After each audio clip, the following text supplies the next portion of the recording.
11 spectacular venues, including 2 storybook Queen Anne's, a West Coast and a California modern, a C2C loft conversion above the police station, 2 classic Edwardians, 2 distinctive Gothic landmarks and on tour for the first time, a majestic shingle cottage, and a rare British-influenced arts and crafts home. This is an excerpt from a recent New Westminster Heritage Homes Tour catalog, a tour sponsored by the New Westminster Heritage Preservation Society. And it should be pointed out that for a variety of reasons, New West has more than its fair share of heritage buildings that are worth preserving. Catherine Hutson is Vice President of that society and is our guest on this edition of Talk New West. Welcome to Talk New West. Thank you very much, Kurtz. I'm very happy to be here today. So what is the mandate of the Heritage Preservation Society? Well, actually, it's a really good question because we're in the process of refreshing and updating it.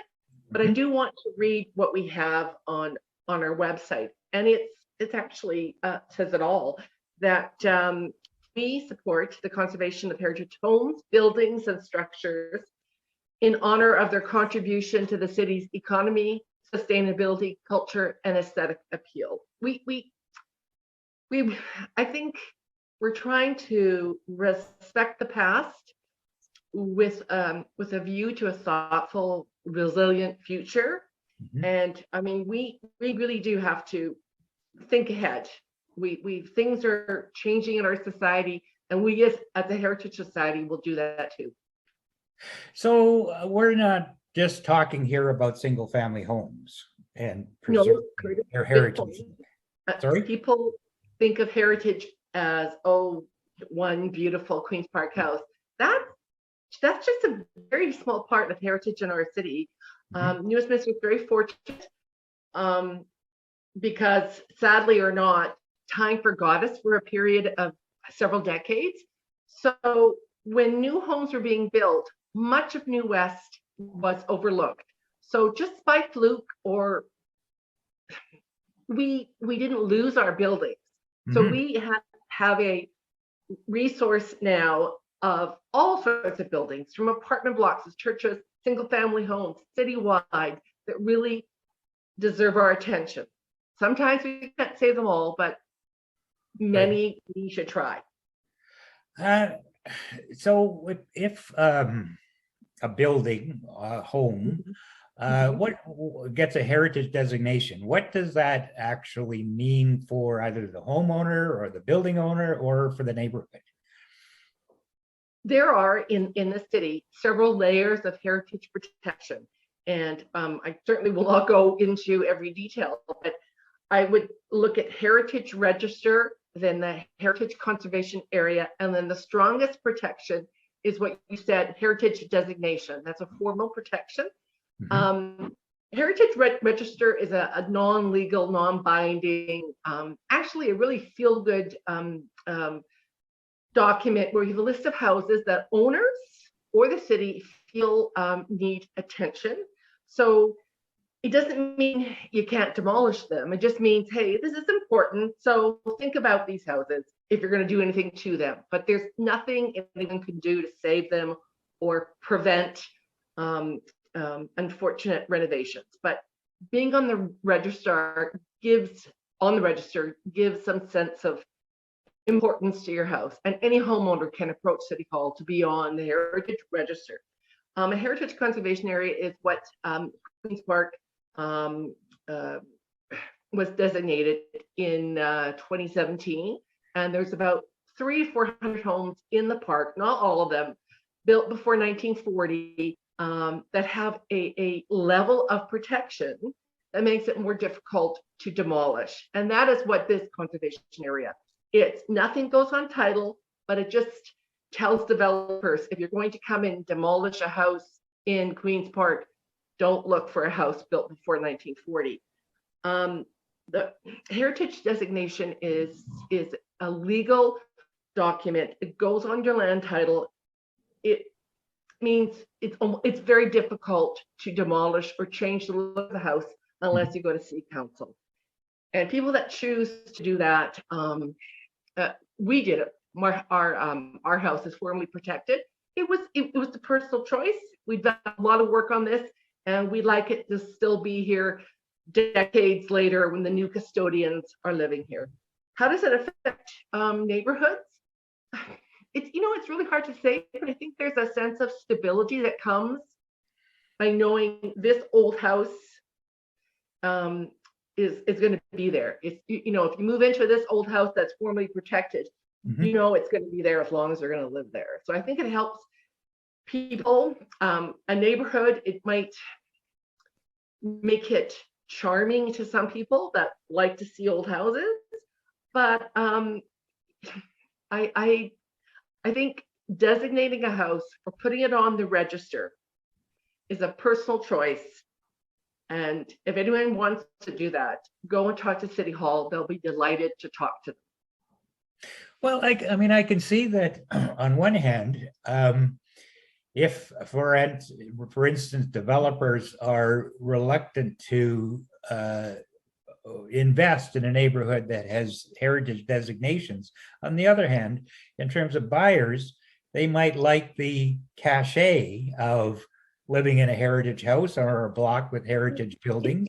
Yeah, I mean, there's this cachet, but actually cachet will only go so far because people were worried about their pocketbooks and the value of their main asset. That was a big concern and a fear during the process toward the conservation area in Queen's Park, but real estate has not faltered. People still want to move into a conservation area. And actually, with the city, they're trying to balance developers' need to build and density with heritage protection. And there's more to come on this in the future, but you might be able to build an infill more than you're allowed now if you formally protect your house. Ah. So they're trying to get more protected houses while meeting the need for density. And yeah, we're looking into that right now. So what is the society's relationship with the, I guess, is the city planning department? Well, just to say, the new Westminster Heritage Preservation Society has had mostly a very positive relationship. Sometimes we have gone to city council and complained about things, but I think the best way to think about this is we send a director to the Community Heritage Commission, which is called the CHC, and those people are our voice. So issues that have to be voted on by city council, heritage issues that go to the council, first will go to this Community Heritage Commission, and one of our directors will speak on behalf of the society. So that's a really strong relationship that they hear from us each month, this commission. So we have a voice through the CHC. So we're not just looking at the like the grand homes in Queen's Park. Well, you mentioned the Victory. Any house really can be considered not just for aesthetic value, but maybe the importance who may have lived there. And with the conservation area in Queen's Park, it's 1940 and older, but there's a case to be made for some really beautiful late 50s, early 60s, mid-century modern homes in Massey and Victory Heights. Sapperton has some wonderful cottages that there's some lovely streetscapes, and that's a big thing for the society, is protecting a street and the look of it and the greenery. And so it just doesn't have to be your Queens Avenue mansion. It can be a lovely row of houses on Fader Street. That's in Sapperton, yeah. Okay, so now I know that's up to the neighborhood association to start. It's up to neighbors and maybe their residents association to look into that. So I know that and you can speak to this. I know you have an annual tour of homes. So maybe you could talk about that. Yes, Curtis, you did ask one of the questions I think that you might ask is about the success of the society. We had a our 40th consecutive homes tour in 2019. Mhm. And since then, we're going to miss 3 years. Hopefully next year we'll get back at it. But that tour was a wonderful, it really was a validation. 40 years in a row, it was the longest consecutively running tour in Western Canada. It brought the usual fans from the city, but this event, probably at least 40 to 50% of the participants who buy tickets come from elsewhere. Mhm. And my husband and I moved the year after we saw our first tour in 1988. We went on tour, loved the city, and moved here in 1989 because of that tour. So, you know, I think it adds visibility. It draws people to the city who normally maybe not come here. And it actually, unlike a lot of other tours, it showcases homeowners' own sweat and tears. You know, we a lot of us in the city have done our own renovations and designs and painting and all that good stuff. So there's the tour, but is there now if I wanted to take it upon myself to take my individual driving tour of New Westminster, is there like a registry of homes that I, you know, some kind of roadmap? Yes, well, good question. There is online now on our website. It's an interactive tour of houses that you can, of course, if you don't have to be really savvy, you can go to our website and Google an online tour, and it will show you where to go. You press on the little icon, and all the information about the house is there. Wonderful, wonderful. So, how can people get involved with the society? The quickest, most efficient way is to go to our website, nwhps.org. And I'll repeat that in a while. Go there, look at this. It will say become a volunteer or join as a member. You can click on it and just follow the prompt. That's what most people do. Yeah. Okay, this has been illuminating and fascinating. Yeah. Oh, thank you. I want to thank you very much for agreeing to participate.